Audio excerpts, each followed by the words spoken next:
சரி, தாராளவாதம். இந்த கேள்வி எல்லோருக்கும் குழம்புற. இன்றைக்கும் நான் இந்த தலைப்பு குரூப்ல போட்ட உடனே ஒரு சில பேர் கேட்காங்க, இதுக்கு உண்மையிலே எப்படி விட எழுதுற, எனக்கு குழம்புது என்று சொல்லி கேட்காங்க. இதுக்கு உண்மையிலே விட எழுதுற எப்படி என்று சொல்லி நிறைய ஆசிரியர்மார்கள் இடத்திலேயே குழப்பம் இருக்குது. நிறைய ஆசிரியர்மார்களே சந்தேகப்படுறாங்க, எப்படி சந்தேகம் அவங்களுக்கு எப்படி விட எழுதுறன்னு சொல்லி.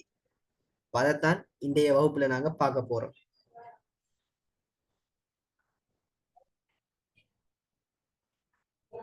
சரி, தாராளவாதம்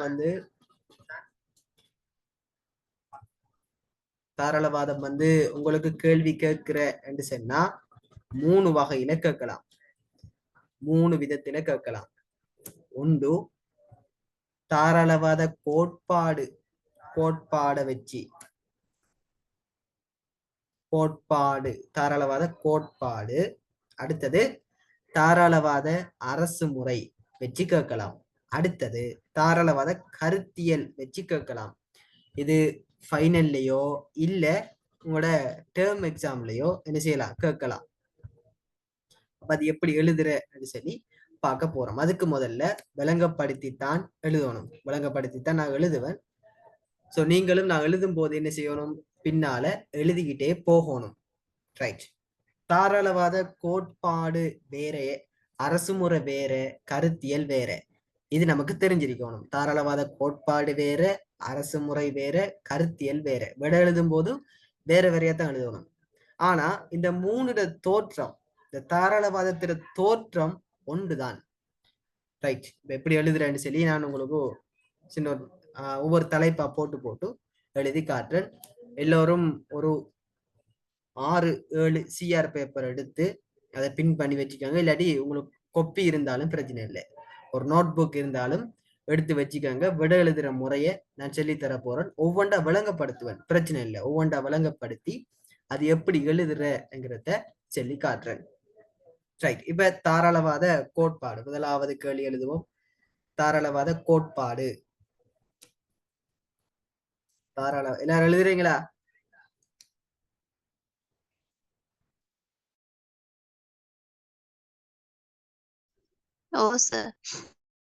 ரைட். எல்லாரும் எழுதணும்.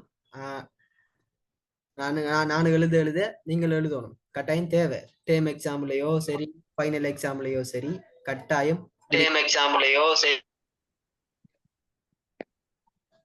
ஃபைனல் எக்ஸாம்ல மைக்கே மியூட் பண்ணுங்க. டேர்ம் எக்ஸாம்லயோ சரி, ஃபைனல் எக்ஸாம்லயோ சரி, இந்த கேள்வி உங்களுக்கு கேட்டா எப்படி எழுதணும்னு தெரிஞ்சிருக்கணும். நோட்ஸ் வேற. நோட்ஸ் நிறைய நோட்ஸ் இருக்கும். அது எல்லாத்தையும் எழுதலாமா? இல்ல. எல்லா நோட்ஸையும் வச்சு இங்க எழுத இயலாது. அப்ப எப்படி எழுதணும்ங்கிறத தெரிஞ்சிருக்கணும். முதலாவது தாராளவாத கோட்பாடு. தாராளவாத கோட்பாட்டை ஆராய்க.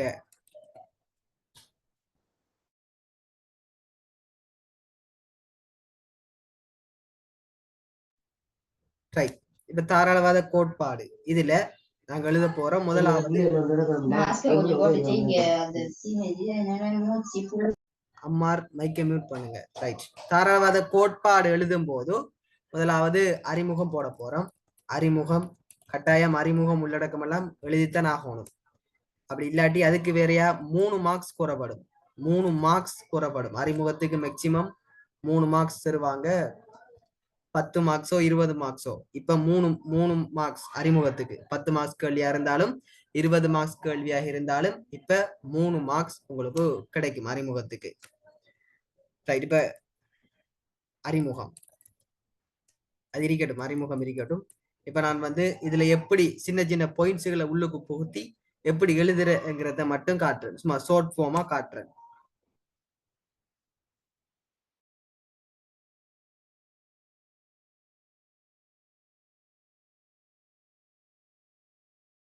ரைட். தாராளவாத கோட்பாட்டை ஆராய்க சொன்னா முதல்ல நீங்க எழுத போறது தாராளவாத கோட்பாட்டின் தோற்றம். தோற்றம் எழுதணும். தாராளவாத கோட்பாடு. தாராளவாதம் எப்படி கோட்பாடாக உருவாகுது, தாராளவாதம் எப்படி உருவாகுது என்று சொல்லி கொடுக்கணும். அடுத்தது தாராளவாதத்தின் வளர்ச்சி காலகட்டம். வளர்ச்சி காலகட்டங்கள் நமக்கு தெரியும். வளர்ச்சி காலகட்டங்கள் தாராளவாதத்துல என்னென்ன?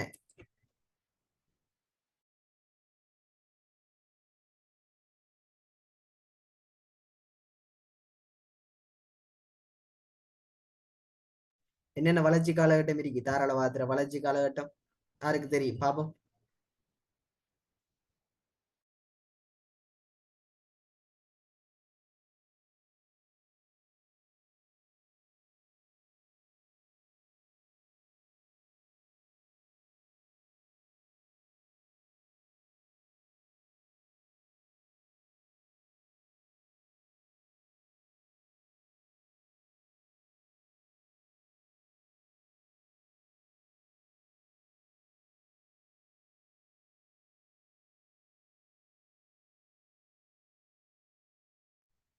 Right, very good.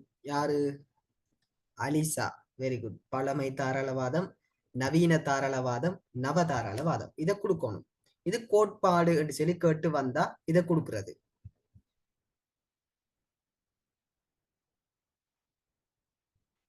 ரைட், அடுத்தது. இப்ப தாராளவாதத்துல வளர்ச்சி காலகட்டம் எழுதியாச்சு. அடுத்தது நம்ம கொடுக்கணும் தாராளவாதத்தின் பண்புகள். தாராளவாதத்தின் பண்புகள் இதைத்தான் நம்ம இப்ப கொடுக்கணும். அடுத்தது வளர்ச்சி காலகட்டங்கள் மூணையும் ஷோர்ட்டா கொடுத்து முடிய அடுத்தது நாம கொடுக்க போறது தாராளவாதத்தின் பண்புகள். இதை விளக்க தேவையில்லை. பண்புகள் நீங்க விளக்க தேவையில்லை. பண்புகளை நீங்க சும்மாவே கொடுத்தா போதும். 10 புள்ளிகளுக்கு தான் கேட்டு வரும். மேக்சிமம் 10 புள்ளிகள் தான். ரைட், 10 புள்ளிகள் தான் கேட்பாங்க. தாராளவாதத்தில பண்புகள் எழுதும் போது விளக்க தேவையில்லை. சரி, இப்ப தாராளவாத கோட்பாடுகளை எழுதி பார்ப்போம்.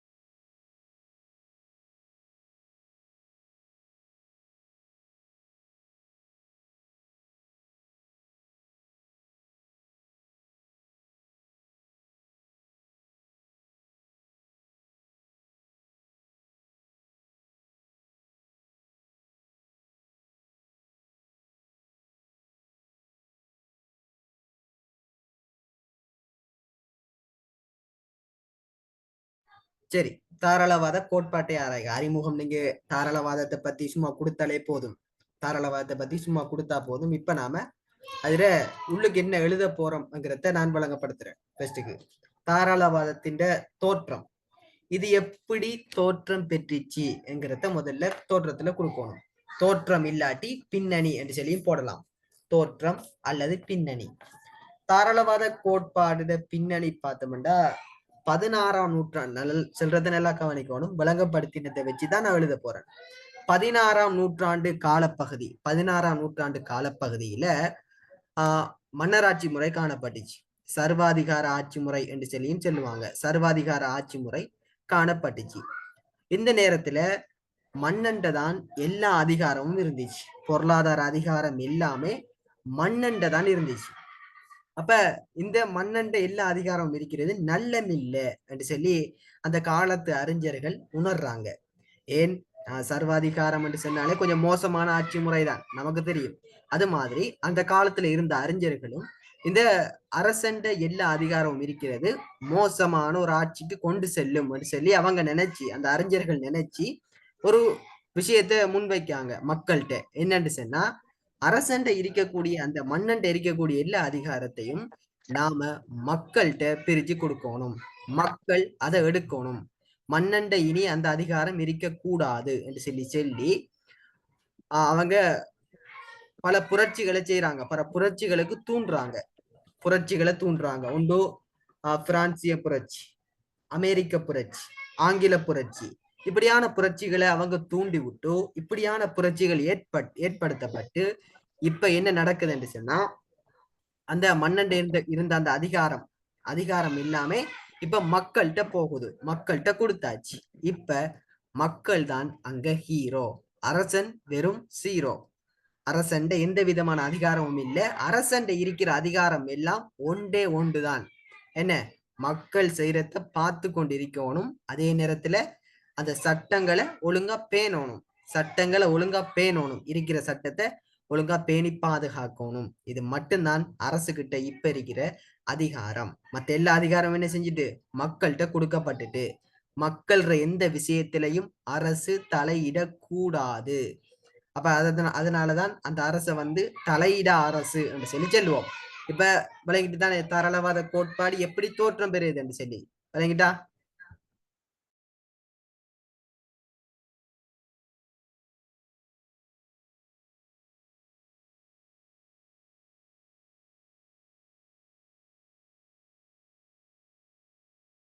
தாராளவாத கோட்பாடு எப்படி உருவானிச்சு விளங்கிட்டா? ஏதாவது சந்தேகம் இருந்தா கேட்கலாம்.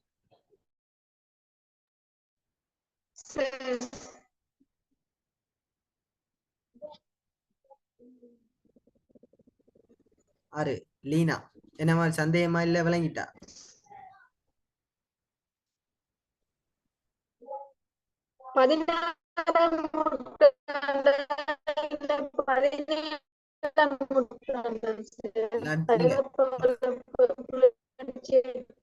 இப்ப 16ஆம் நூற்றாண்டுலதான் அந்த மன்னராட்சி இடம்பெறுகிறது. 16ஆம் நூற்றாண்டுல இடம்பெறுகிறது. 16ஆம் நூற்றாண்டுல என்ன நடக்குதுன்னு சொன்னா, அந்த மன்னன் இருக்கிற அதிகாரம் எல்லாம் பறிக்கப்படணும் என்று சொல்லி அறிஞர்கள் கருத்துக்களை முன்வைக்காங்க. முன்வச்சு 17ஆம் நூற்றாண்டு காலப்பகுதியில தான் என்ன செய்யுது, இந்த தாராளவாத கோட்பாடு உருவாகுது. 17ஆம் நூற்றாண்டுல. சரியா?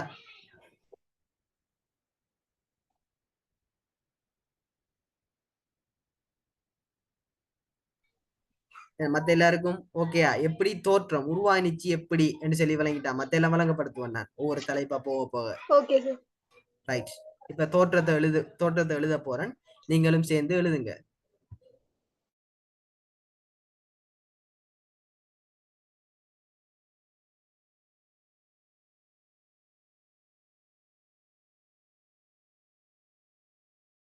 எழுதி காட்டுறதுல என்ன நன்மை என்று சொன்னா, எல்லா நோட்ஸ் எல்லாத்தையும் பாடமாக்குறதுல வேலை இல்லை. ஏன்னா ஃபைனலுக்கு டைம் தான் முக்கியம். டைமுக்குள்ள எழுதி பார்க்கணும். அதுக்காகத்தான் நோட்ஸை சுருக்கி உங்களோட அந்த லெவலுக்கு ஏத்த மாதிரி நான் எழுதி காட்டுறேன். அதை நீங்க எழுதி வச்சு அதை படிச்சீங்கன்னு சொன்னாலே எக்ஸாம்ல எழுதிடலாம் லேசா. அப்ப டைம் முக்கியம். அதுக்காகத்தான் எப்படி எழுதுறங்கிற மெதட்டை சொல்லித்தாரன். அதே மாதிரி இந்த கேள்வி வந்து குழம்புற நிறைய பேருக்கு எப்படி விடை கொடுக்குறேன்னு சொல்லி அந்த விடையமைப்புக்காகவும் இந்த வகுப்பை நான் போட்டிருக்கேன். ஸோ நான் எழுதும் போது கூட நீங்களும் சேர்ந்து எழுதுங்க. ஒவ்வொரு தலைப்பாக நான் விளக்கப்படுத்துவேன். பிரச்சனை இல்லை.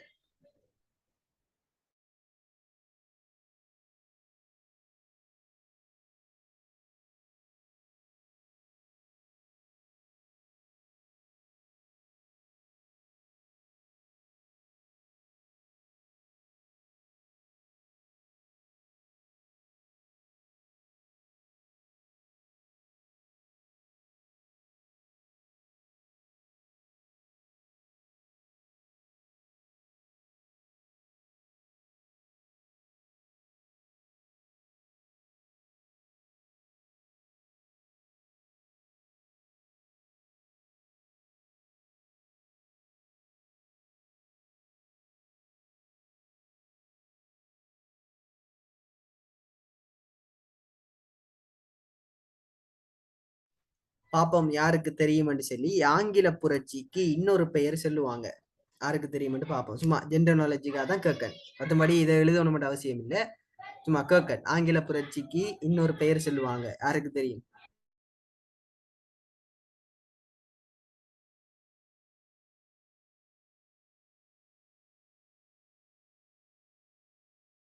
மாண்புற புரட்சி.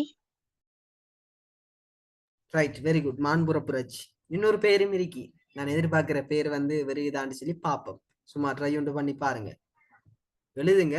சும்மா யோசிச்சு பாருங்க எதுவும் பேர் இருக்கான்னு சொல்லி.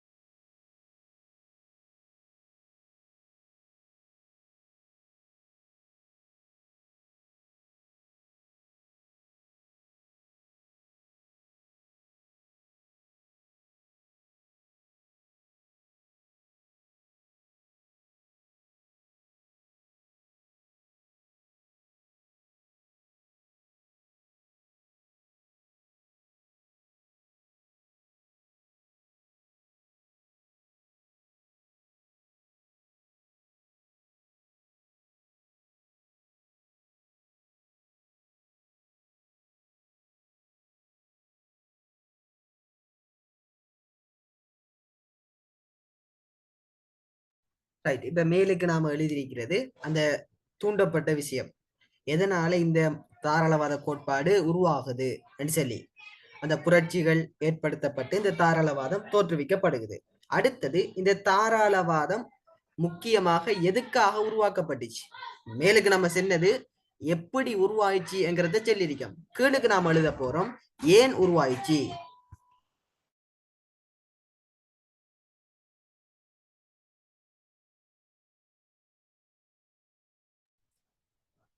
ஏன் உருவாயிச்சுங்கிறத எழுத போறோம். அதே நேரத்துல நீங்க அந்த ஆங்கில புரட்சிக்கும் அந்த வார்த்தைகளை தேடி பாருங்க. அதாவது யோசிச்சு பாருங்க, உங்களுக்கு தெரியுமா, தெரிஞ்சாக்க சொல்லலாம். நான் அந்த தோற்றம் முடிஞ்சதுக்கு பிறகு நான் சொல்லித்தரேன்.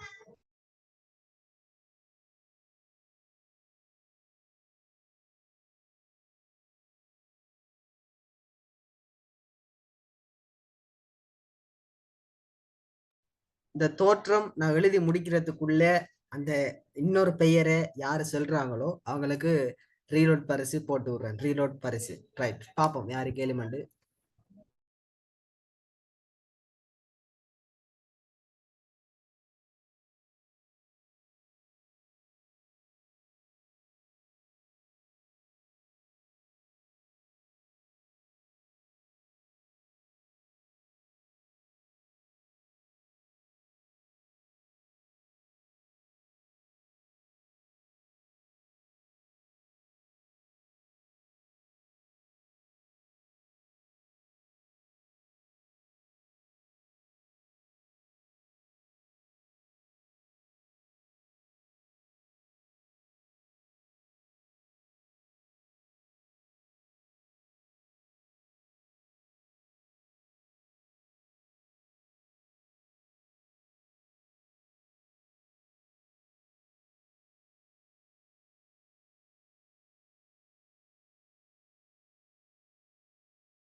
ரைட், தோற்றம் முடிஞ்சு. தாராளவாத கோட்பாடு எப்படி உருவாக்கப்பட்டுச்சு, ஏன் உருவாக்கப்பட்டுச்சு. இப்ப மன்னண்ட எல்லா அதிகாரமும் இருந்தா என்ன நடக்கும்? பிரஜைகள உரிமைகள் அங்க பாதிக்கப்படும். சோ பிரஜைகள உரிமைகளையும் பிரஜைகள சுதந்திரத்தையும் பாதுகாக்கிறதுக்காக உருவாக்கப்பட்டது தான் இந்த தாராளவாத கோட்பாடு. அவ்வளவுதான் விஷயம். சும்மா தோற்றத்துக்குள்ள அவ்வளவு கொடுத்தா சரி. இப்ப தோற்றம் உண்மையிலேயே தோற்றத்தை வந்து பாருங்க, ஒரு 4-5 பந்திகள் எழுதலாம். 4-5 பந்தி எழுதலாம் உண்மையிலேயே தோற்றம். ஆனா நம்ம அவ்வளோதையும் கொடுக்கலாமா? இல்ல. டைம் தேவை, டைம் மேனேஜ் பண்ணணும். அதுக்காக தோற்றத்தை ஒரு 7 வரியில உங்களுக்கு நான் சுருக்கி தந்திருக்கேன். அதே மாதிரி சுருக்கி எழுதணும். பெரிய ஒரு 10 பந்தி இருக்கக்கூடிய அந்த விஷயத்த 7 வரியில சுருக்கி எழுதணும். அப்படித்தான் எக்ஸாம் எழுதுற, எல்லாத்தையும் எழுதுற இல்ல. சரி, இப்ப ஆங்கில புரட்சி.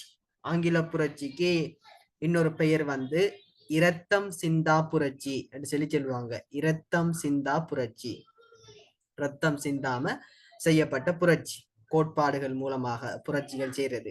புரட்சிகள் பல வகைப்படும். அதுல இரத்தம் சிந்தா புரட்சியும் உண்டு. ஆங்கில புரட்சிக்கு இன்னொரு பெயர் சொல்லுவாங்க, இரத்தம் சிந்தா புரட்சி. ரைட். அடுத்தது வளர்ச்சி காலகட்டத்துக்குள்ள எழுத போறோம். வளர்ச்சி காலகட்டத்துக்குள்ள எழுதுறதுக்கு முதல்ல அந்த வளர்ச்சி காலகட்டத்தையும் என்ன செய்யணும், கொஞ்சம் சுருக்கமாக கொடுக்கணும். எடுத்த உடனே வளர்ச்சி காலகட்டம் என்று போட்டு பலம் தாராண்மைவாதம் என்று சொல்லி கொடுக்குறல்ல. அந்த வளர்ச்சி காலகட்டம் ஏன் அப்படி வளர்ச்சி பிரியுது, அந்த தாராளவாதம் ஏன் பிரியுது, பலம் தாராளவாதம் என்று சொல்லி, நவீன தாராளவாதம் என்று சொல்லி, நவதாராளவாதம் என்று சொல்லி ஏன் பிரியுது என்று சொல்லி என்ன செய்யணும். ரைட், இரத்தம் சிந்தா புரட்சி நான் சென்னது புறவு அறிமுகம் தோற்றம் வெளியினது புறவு சென்னையாகும் என்ன அலிசா.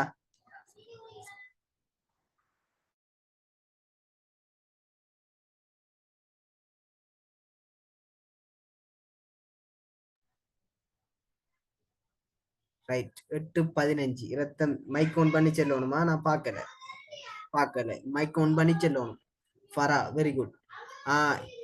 அடுத்த கேள்வி கேட்கும் போது மைக் ஒன் பண்ணி செல்லணும். நான் இப்ப டைப் பண்ணி இப்ப தானே மெசேஜ் பார்க்க மாட்டேன். ஸோ மைக் ஒன் பண்ணி சென்னா தான் அது விடையாக ஏற்றுக்கொள்ளப்படும். அடுத்தது வளர்ச்சி காலகட்டம் ஏன் வளர்ச்சி காலகட்டங்களா பிரியுது, இந்த தாராளவாதம் எப்படி பிரியுது என்று சொல்லி பார்ப்போம். அது ஒரு 6 வரியில அப்படி கொடுக்கலாம். கொடுத்து போட்டுத்தான் பழந்தாரண்மைவாதம் என்று சொல்லி தலைப்பு போடணும். அதை எப்படி எழுதுறேன்னு பார்ப்போம். எல்லாரும் எழுதணும் கட்டாயம்.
வகுப்பு 40 நிமிஷத்துல கட் ஆகினா எங்க இருந்து லிங்க் எடுத்தீங்களோ அங்கேயே போய் திரும்பவும் ஜாயின் ஆகுங்க. ரைட், 40 நிமிஷத்துல கட் ஆகினா லிங்க் எங்க எடுத்தீங்களோ அங்கேயே போய் திரும்ப ஜாயின் ஆகுங்க.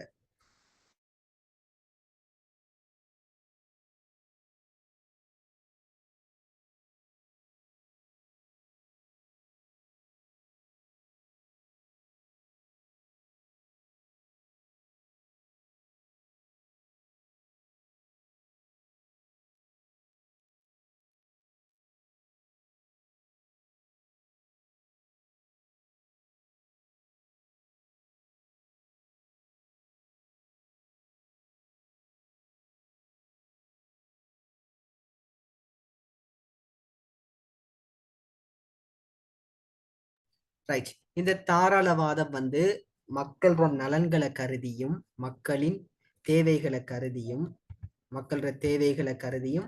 அடுத்தது உள்நாட்டு அரசியல் போக்குகள், அந்த நாட்டில் இருக்கக்கூடிய குறிப்பிட்ட நாட்டில் இருக்கக்கூடிய அரசியல் போக்குகளாலையும் என்ன செய்யுது, பல வளர்ச்சி காலகட்டங்களாக பிரியுது. இவ்வளவுதான் விஷயம். இதை சும்மா சோட்டா கொடுத்து போட்டு அடுத்ததுதான் நம்ம பழந்தாராண்மைவாதம் எழுதணும்.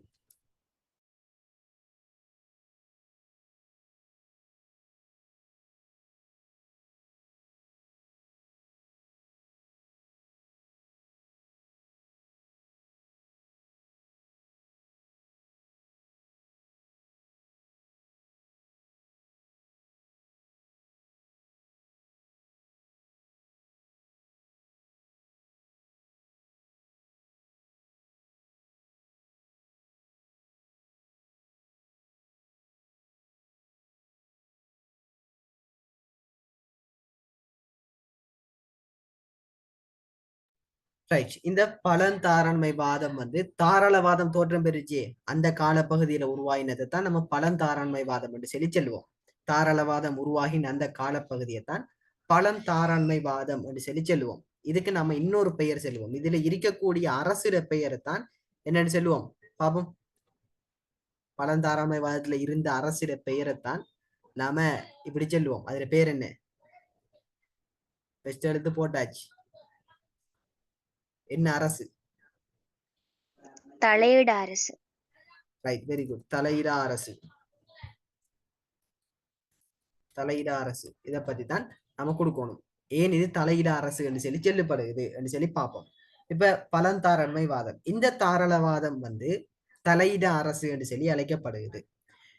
குறிப்பா இந்த தாராளவாதம் உருவாகின நேரத்துல நான் முன்னால சொல்லியிருந்தேன், இந்த தாராளவாதம் உருவாகின நேரத்துல அந்த குறிப்பிட்ட மன்னன் இருந்த அதிகாரம் மக்களுக்கு கொடுக்கப்படுகிறது. இப்ப மன்னன் வந்து அந்த அரசன் வந்து என்ன வெறும் வெத்து, ஒன்றுமே இல்லை, வெறும் வெத்து தான், அவர்கிட்ட ஒரு அதிகாரமும் இல்லை. அந்த மக்களை வந்து பாதுகாக்கிறது மட்டும்தான், அந்த சட்டங்களையும் மக்களையும் பாதுகாக்கிறது மட்டும்தான் அவர வேலை. இப்ப இது வந்து ஒரு ஓட்ட போட்டியாக நாம கருதுவோம். ஒரு ஓட்ட போட்டியாக கருதுவோம். அந்த ஓட்ட போட்டியில மக்கள் வந்து என்ன செய்யறாங்க, ஓடிக்கி இருக்காங்க, மக்கள் ஓடிக்கிட்டு இருக்காங்க. அரசு வந்து பார்த்து கொண்டிருக்குது, பார்வையாளனாகத்தான் அரசு இருக்குது. அப்ப மக்கள் ஓடிக்கொண்டு இருக்க அரசு பார்த்து கொண்டு இருக்கணும், அவ்வளவுதான் அதுல வேலை, பார்த்து கொண்டிருக்கணும். அந்த ஓட்ட போட்டிட்ட ரூல்ஸ் எல்லாம் வந்து அவரு ஒழுங்கமைச்சு வச்சிருக்கணும், அந்த ரூல்ஸ் எல்லாம் அவரு பேணணும், அவ்வளவுதான் அவர வேலை. மற்றபடி ஓடுறவங்க ஓடிக்கே இருப்பாங்க. மக்கள் விஷயத்தில் அரசு தலையிடக்கூடாது. மக்கள் சம்பாதிக்கிறது எல்லாம் மக்களுக்கு தான். இப்ப லீனா வந்து சம்பாதிக்கிறது லீனாக்கு தான், ஃபரா சம்பாதிக்கிறது ஃபராக்கு தான். அதை லீனா சொந்தம் கொண்டாட இயலாது. அப்ப ஓடக்கூடியவங்க ஓடி வின் பண்ணலாம், ஓட இயலாதாக்கள் தோத்து போவாங்க. இப்ப லீனா வந்து கூடிய உழைச்சா அது அவட சுதந்திரம், அவ கூடிய உழைச்சா அது அவக்கு தான். ஃபரா வந்து குறைய உழைச்சா அது ஒன்றும் செய்ய இயலாது, அவதான் மேலும் மேலும் உழைக்கிறதுக்கு ட்ரை பண்ணணும். அரசு இதுல தலையிடாது. இதைத்தான் நம்ம தலையிட அரசு சொல்லுவோம். இப்ப இது பெரிய விஷயம், இதை நம்ம சுருக்கமாக உள்ளு கொடுக்கணும். ஒரு 7 வரி 8 ஓகே. வரியில அப்படி நம்ம கொடுப்போம், பாப்போம் எப்படி எழுதுறேன்னு சொல்லி. அது தானே மூளை இல்லைண்டாக்கா. மைக்கை மியூட் பண்ணுங்க.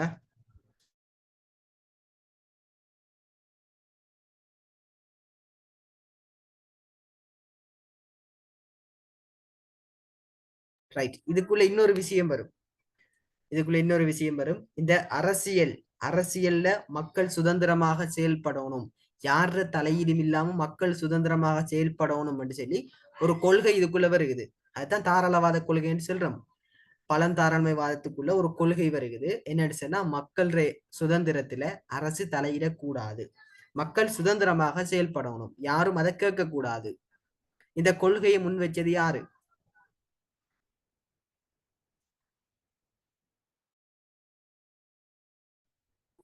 ஜான் லோக்.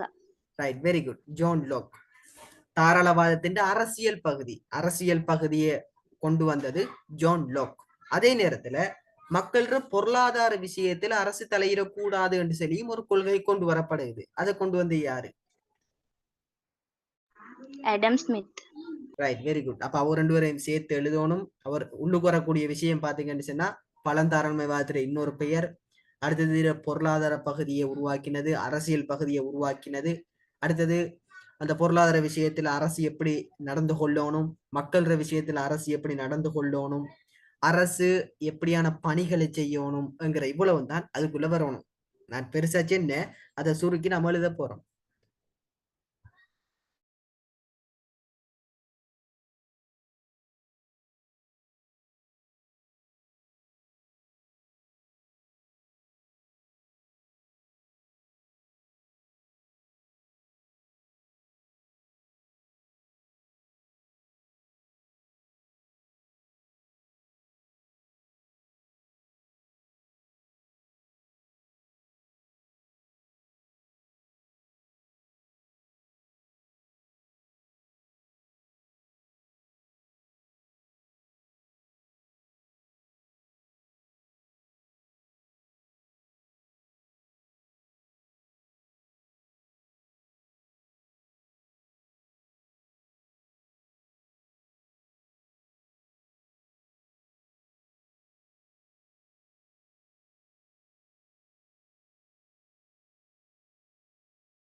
வியாழனை.